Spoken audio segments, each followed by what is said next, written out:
Teşkilatlar Birliği'nin sayılan bulup siz reis bulup saylanğınızdan keyin rahbarlik hay'atiga köpligen yaşlarını tayinlediniz. Bu özgürlükler sizde qandaq ümitvarlık ve endişe payda kıldı.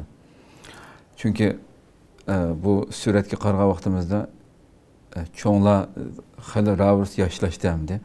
Yaşlarımız vardı. Bunun da hem ümitvarlık buluş mümkün hem bundan keyinki hizmetlerde bazı endişelerimizin buluşu mümkün.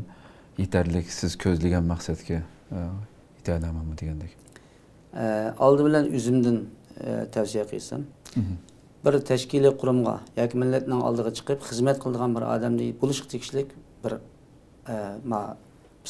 psixologiyalik bir turalıq bo'lish kerak-ku. Yani umidvorlik tuyg'usi. Agar umidsiz boshlagan bu ishda g'alaba qozong'an olmaydi. Har qanday holatda mutlaqo umidni biz ana yo'limizning qo'g'dug'ichisi qilishimiz kerak. Ümid var bo'lganimda, yana bu Allohning Qur'onida deyildi. Sizlar Allohning marhamatidan umid kesmanglar deyildi.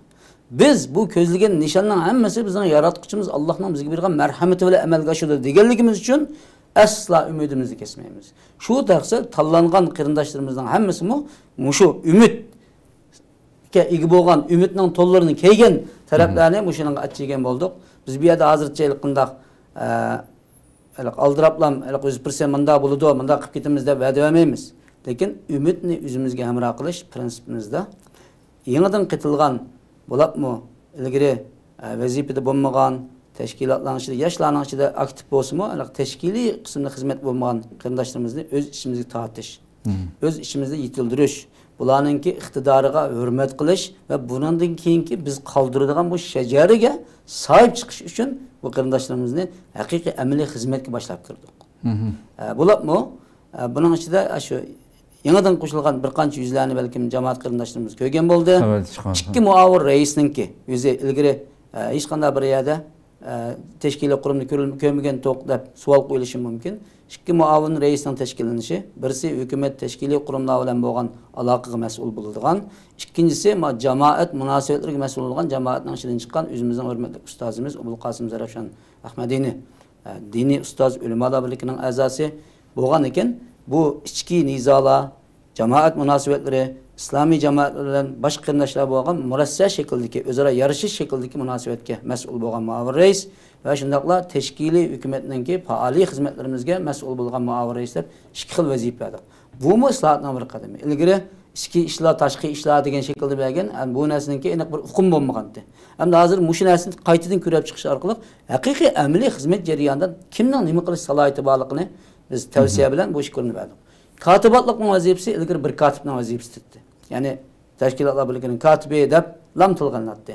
Biz buni isloh qilish orqali kotibotlik, ya'ni sekretariat degan shaklda tavsiya qilib 3 tane kotibotlikdan tashkillangan, buning 3-lisi yoshlarimiz. Ya'ni Zikrulloh olim bosh kotib, yordamchi kotiblardan Abdusalom Taklamakan va Mardan Uyg'ur. Bu qarindoshlarimiz gerçeklik yer yuzida ko'rinmagan taqdirdami ilgaridan tortib shu sohaning ichiga yetilgan fidokorligi, o'zininki shijoati, g'ururi jihatdan Allohning tasdiqi o'tganligi uchun endi bularningki haqiqiy bilingan qilishlarini o'tirg'a chiqib ishlatishga bir maydon hozirlagan bo'ldik deyman. Alloh subhanahu va taolo bu qarindoshlarimizninki ijtihodiga deymiz. Uningdan boshqa ba'zilar savol qo'yishi mumkin. Chet eldan bir qancha tashkilot a'zolari bor deysizlar, ajab ilgari tashkilotning chet eldagi odamlar jiqdi deymiz.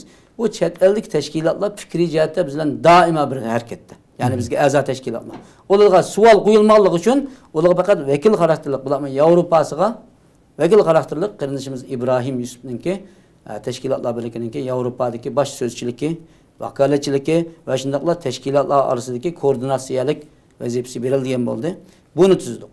Bu boshqaroq kengaygan chog'da raisning o'rni fizikalik qoni Avstraliyaga joylashishi, Avstraliya Tinch okean rayonidagi davlatlardagi o'zininki harakat prinsiplari va o'sha ilgari qozongan natijalarimiz bo'yicha bu rayonlarning hammasi ichiga kirgan bo'ldi.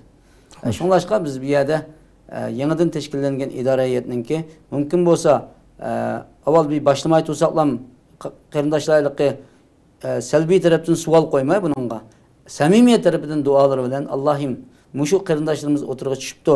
Bir yangilik shaklda bo'lgan bo'lsa, Allohim ularni muvaffaq qilsin. Bularning xatoligi bo'lsa, ichida tuzitib, bizning oldimizga va sharaf bilan kelishga bir yordam qilgin deb duo qilib qo'yishlarni va amaliy harakatda bizlarga samimiyatini ko'rsatishni tavsiya qilamiz. Bir qancha taraflar bu saylamdan keyin mayli yuqori qatlamdagi tashkiliy organlar bo'lsin, Turkiyaning ichida sirtida xizmat qilayotgan aktiv tashkiliy qurumlar bo'lsin, jamoatning ichida nufuzli shaxslar bo'lsin, hammasi bu yerga nihoyat yaxshi bir tabrik mesajini bergan bo'ldi. Biz bularga rahmatimizni, minnatdorligimizni bildiramiz. Ya'da birlam gap bilan biz bir-birimiz bilan so'zlasha oladigan, kelisha oladigan taraflar. Xo'sh.